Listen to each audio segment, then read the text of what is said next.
were hunted to extinction in the 1800s. The swans! They're stunning, and they're massive birds. I think they're gorgeous looking animals.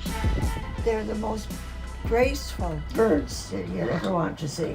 It is a real story of conservation success.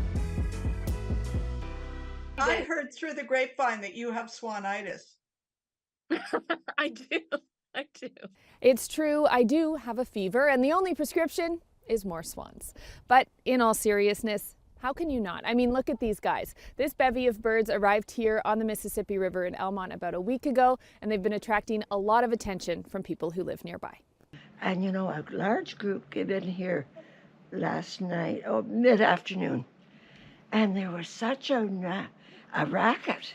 I was having a nap, and all I could hear was the racket, and it was a large group coming in and greeting them. Wow. They're just fantastic. I think they're gorgeous looking animals. We love the sound, we love the company, and you hear it at night as well. It's very pleasant to hear. The distinct blare of their trumpet-like sound sets these swans apart, as does their size, attracting bird watchers of all ages. Because they're stunning, and they're massive birds. I was hoping to be able to get close enough to show the kids, but unfortunately they're just a little too far away. Far away, but still here. An important note, because for a while there, they were almost gone for good. So for over 100 years, they were gone. The last one was shot by a hunter in Long Point in 1886. And so for over 100 years, these beautiful birds were extirpated from the province.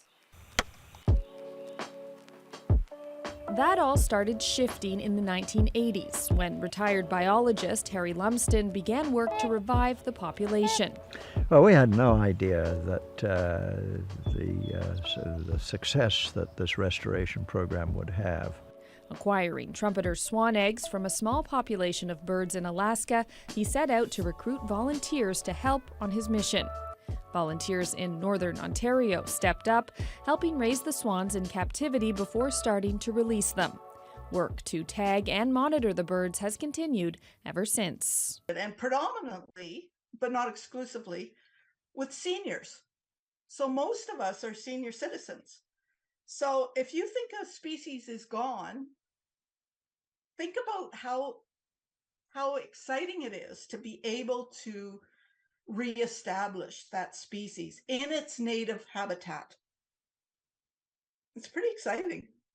Now, sightings like this aren't that uncommon as birds spread out and find new wintering grounds across Ontario.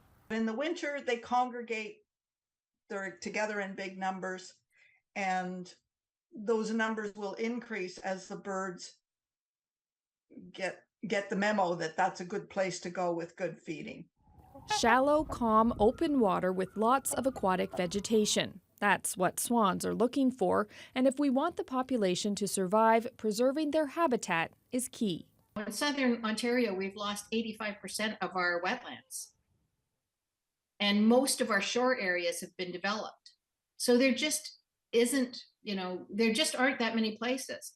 So one of the things, if people are concerned about trumpeter swans or any of our other native creatures, is protecting habitat is, the most important thing we can do.